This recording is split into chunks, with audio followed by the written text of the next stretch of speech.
Have you ever seen the likes? That is quite possibly the greatest penalty save I have ever seen. I am definitely not being sarcastic, and it definitely deserves the celebration.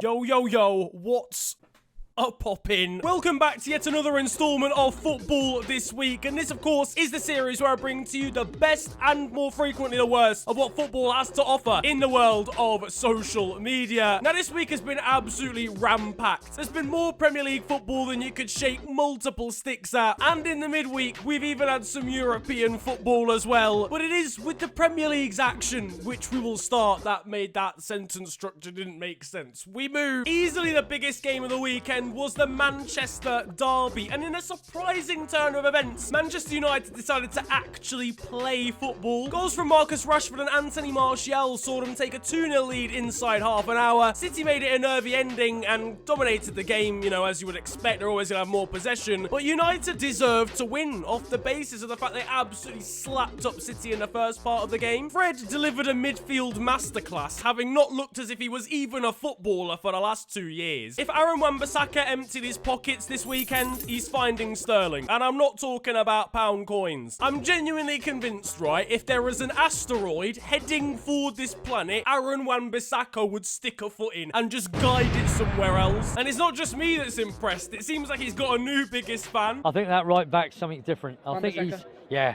Aaron is brilliant. He wins.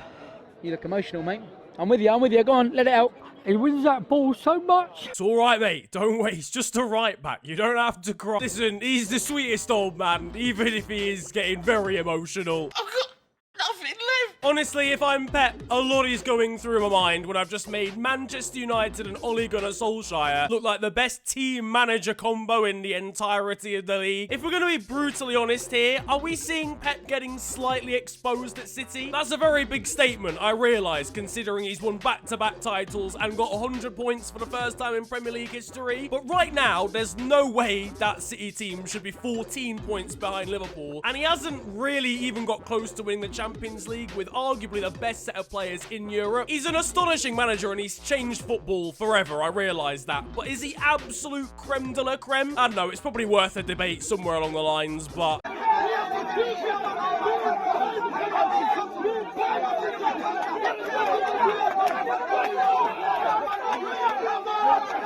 These Kenyan prayers seem to work, so I expect to see this on your timeline every week. Meanwhile, actor Neil Patrick Harris was invited to the game as a City fan, but didn't quite seem to get the memo. MetLife Stadium for our first football/soccer game.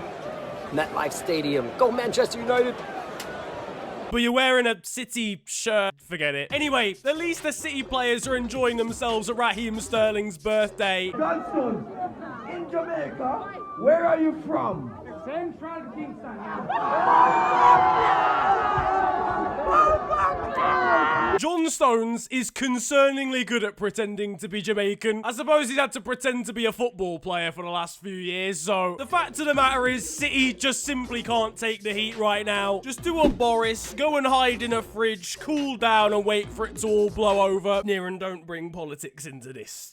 You can only end badly. I mean, this episode's going out after most people have voted anyway, so who's the real loser here? Hopefully Boris Johnson thinking about it, but please don't unsubscribe because of my political opinions, thank you. Anyway, on the topic of people who don't care about the next generation, Jose Mourinho's been in the news. Having been accused of not really caring for the youth, he's come out and claimed that he pretty much single-handedly made Scott McTominay. I mean, who wouldn't want to claim Scott McSauce? The guy is actually pretty good. McSaucington, studier of sauciness, graduate of condimentology. His Spurs side slapped up Burnley, and I definitely didn't have Nick Pope in my fantasy team. Not at all, mate. Heung-min Son scored a ridiculous solo goal starting somewhere in Croydon and ending up at Burnley's goal. He was, however, on a darker note, racially abused during the game by a 14-year-old in the crowd. Anyone who doesn't claim the racism issue in the UK is horrendous, is in denial. I know we always talk about Eastern Europe and Italy, etc. It's not as bad as those countries, obviously, we're self-aware. But kids, man, I don't know where he's picked that up from. A parent, maybe casual stuff in the playground. Jesus Christ. Politics and racism within the first 5 minutes. Next up on FTW, we discuss equal pay.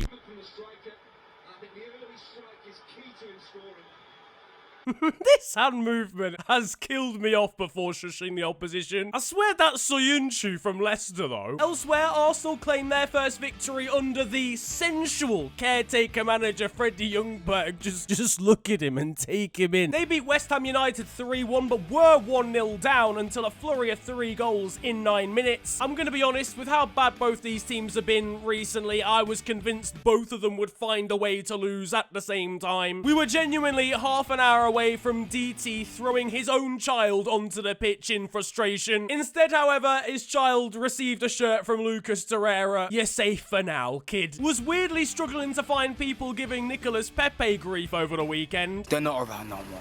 And who do you think that's because of? Arsenal's start of the decade to end of the decade comparison is probably not the correct way round. Meanwhile, the stadium announcer at the West Ham game genuinely got David Luiz and Matteo Guendouzi mixed up. Unai Emery's been linked with the vacant Everton job as well this week, which has led to Everton trending on Twitter.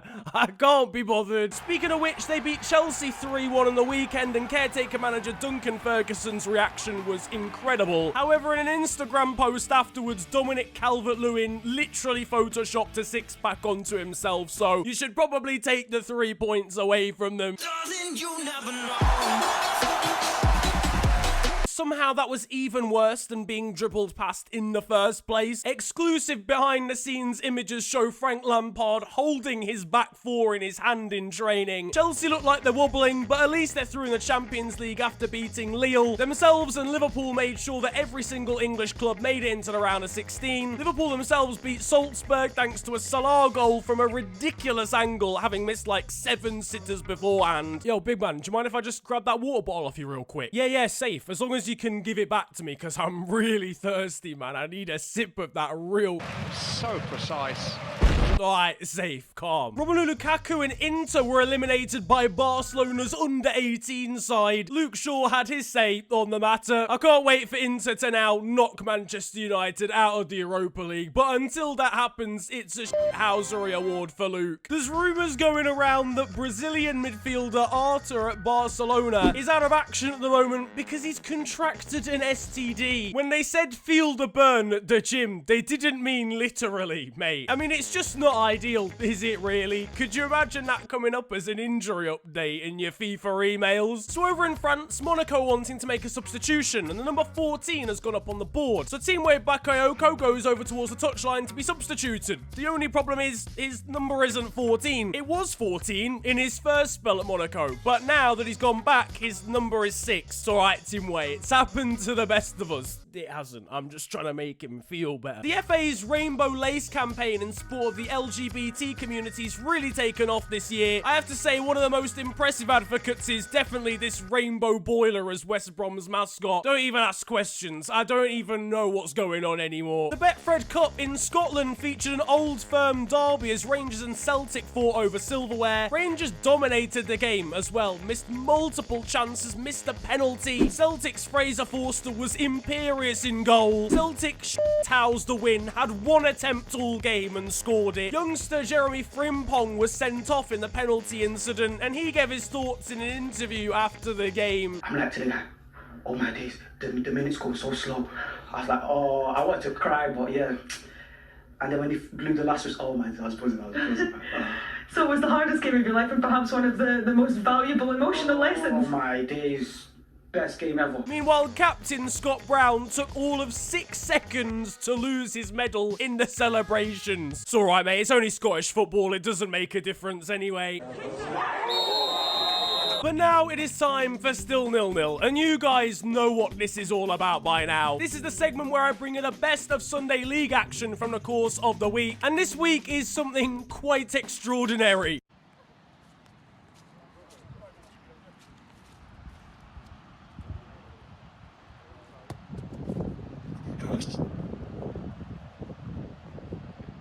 It's just standard behaviour, isn't it, really? Imagine finishing up your Sunday League game and National Geographic are just filming a documentary by the corner flag. And here we see the deer making a run in behind and down the channel. I've got to say, the graphics over in the Bundesliga have really taken a step up this year. Over in Switzerland, BSC Young Boys have renamed their home stadium the Wankdorf Stadium. Young Boys Wankdorf. this is just not gonna end well, is it? And finally, Danish side Viborg FF are suing their latest signing. They brought in Dutchman Bernie Overhagen, but didn't actually watch him play before bringing him in. Turns out he lied about being a professional footballer, and now they're suing him and his agent for it. I can only imagine what seeing him in his first training session was actually like. But that is gonna wrap up football this week, and I hope you have enjoyed it. If you have, then slap a like on the video and subscribe if you're new to the channel. You can also follow me on social media. It is at @theofficialfng on Twitter and on Insta. But it's been a pleasure ranting at you guys today.